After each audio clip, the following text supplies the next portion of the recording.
CIST, un tournage qui n'a pas été de tout repos pour Jane Fonda. En 1968 sortait au cinéma Barbarella de Roger Vadim, une adaptation de la bande dessinée éponyme signée Jean-Claude Forest. Un rôle qui, en plus d'avoir propulsé son interprète sur la scène du cinéma international, a également fait de l'actrice un sex symbol tant sa plastique de rêve est mise en avant dans le film, à l'aide de costumes qui laissent peu de place à l'imagination.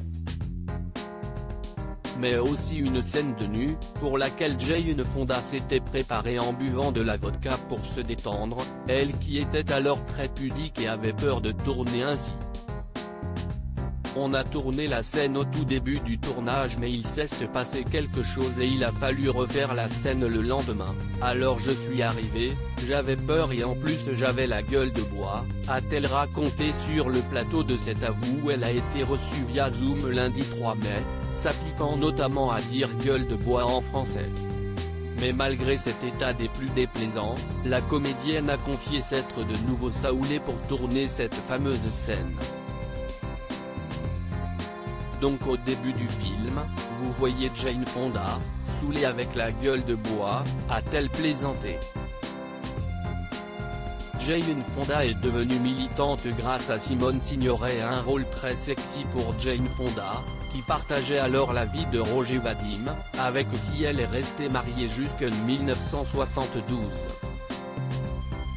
Et durant ses années de mariage avec le réalisateur, celle qui a refusé de jouer dans le film Bonnie and Clyde car elle ne voulait pas retourner s'installer aux États-Unis le temps du tournage, a fait la rencontre d'une certaine Simone Signoret.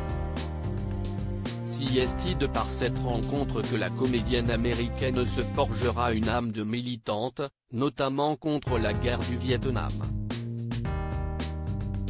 Nous avons passé beaucoup d'heures à discuter en buvant du vin et en mangeant du fromage.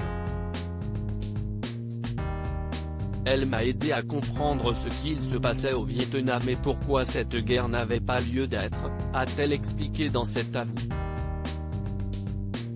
Une incroyable découverte pour elle, qui aujourd'hui encore est de toutes les prises de position en matière de droits des femmes ou encore du climat.